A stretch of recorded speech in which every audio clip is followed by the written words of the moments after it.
in English language. When he answers, he commits an error or a mistake.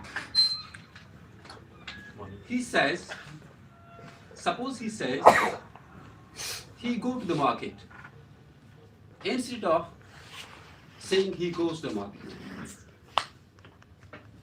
What is the instinct, immediate instinct of our teachers at that very time?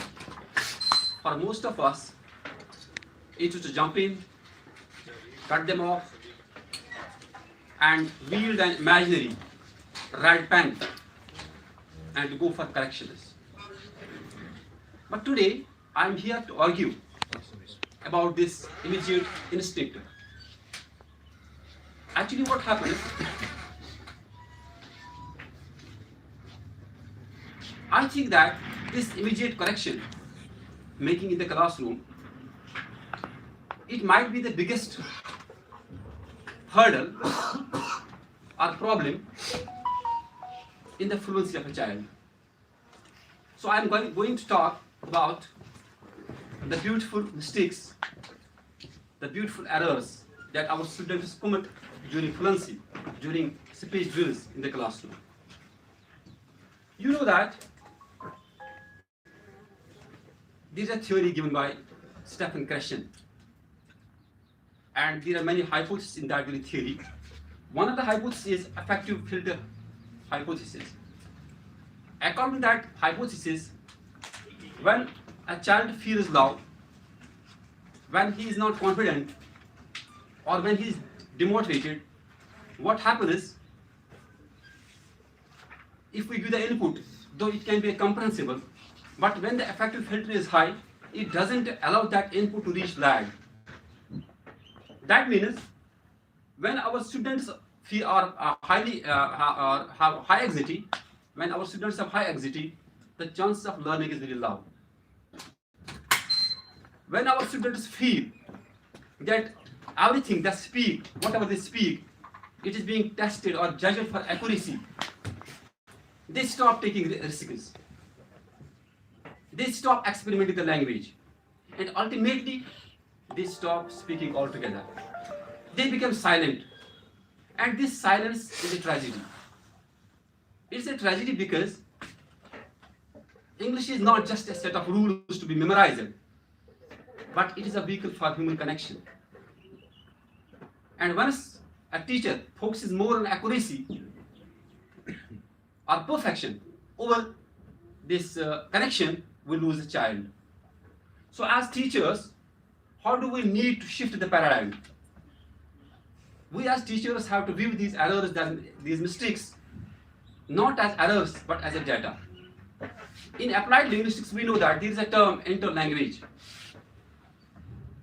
That's a fascinating bridge that connects a child's mother tongue with that of the target language. So when a child says, he go to the market, actually he is testing the hypothesis. He is trying to apply the rule. His brain is working. That means we have to let the child to speak. And this error, such errors in our classroom, we should not consider these errors as stupidity, but as an evidence for learning. So we need to move from being just the correction makers, or just like a policeman who catches the criminals, to that of a gardener who just notices the growth. As you know that when a gardener finds any flower that is maybe that can be crooked in the garden, he never screams at that, but he gently guides it towards light. Does this mean that we should never go for correction, making corrections or correcting mistakes? No, not at all. But we are supposed to be strategic. First, we as teachers must be able to differentiate between a mistake and a correction. What is a mistake and what is a correction? A correction can be a knowledge gap, and mistake just can be a slipping tongue. Secondly, we need to delay the corrections, particularly in fluency activities. We have to allow the child to speak, to express, to stumble, so that his words may get wise. And thirdly, we need to appreciate the child. His attempt, we need to appreciate his attempt as we appreciate his outcome, his accuracy. So, to conclude, I would like to say that we as teachers are not just teaching language in the classroom, but we are teaching confidence. We are teaching courage also. So once we step out of this institution, we enter our classrooms, I think we must leave the red pen of correction behind, mentally behind, and allow the students to speak, to express, to stumble, because this stumbling will ultimately lead them to run. That means we must celebrate the beautiful mistakes. Thank you very much.